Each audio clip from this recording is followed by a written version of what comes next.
You know, just over the years of being on Monday Night Football and just having the conversations with Devontae Adams, you know, you hear about the crossover, and that's basically the release at the line. But we just had little conversations about his basketball background. And I just wanted him to educate me on how he sees the red zone, because I know how I saw it.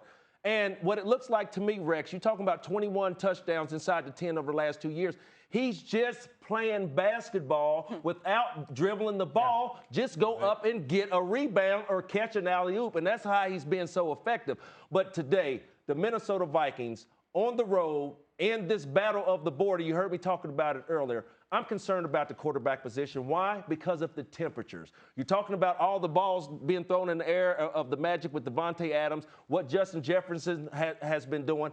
I see this be a running game because of the temperature. Why? Dalvin Cook's last game at Lambeau, he had over 100 yards today. So if I'm looking for anything coming out of Minnesota offensively, there's not too much the passing game to put a lot of weight on this young man's shoulders. It'll be Dalvin Cook. Yeah, and Sam said it. Mike Zimmer said he's really smart. He's like a coach on the field. I mean, everybody that I've talked to about Sean Mannion, like, hey, big arm, smart, not mobile.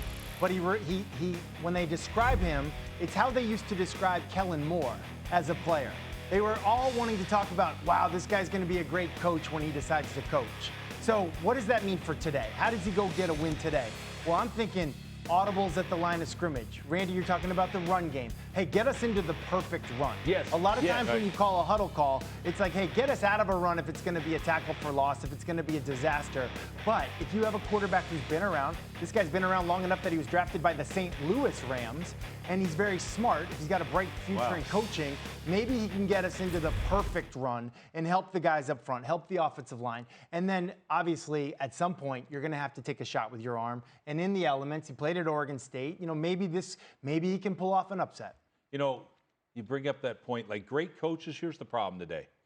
Great coaches aren't great players, okay? Trust me on that one. So to me, this dude, yeah, everything, coach, hey, give me a break, dude. I mean, this is a bad matchup right here, and unfortunately, you're right. Dalvin Cook gives him a chance. Dalvin Cook went for over 175 against them last time there. So you're right, Randy.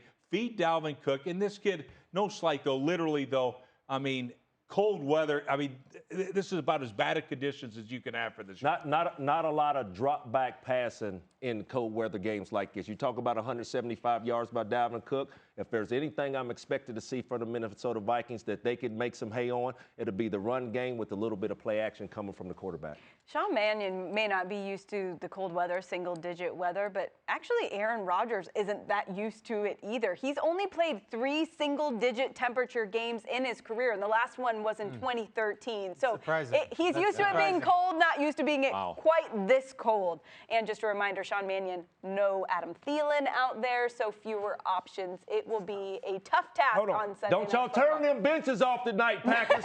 Keep them warm now. Don't y'all turn them benches off on the Vikings now. I don't know what difference it will make. Thanks for watching ESPN on YouTube. For live streaming, sports, and premium content, subscribe to ESPN+.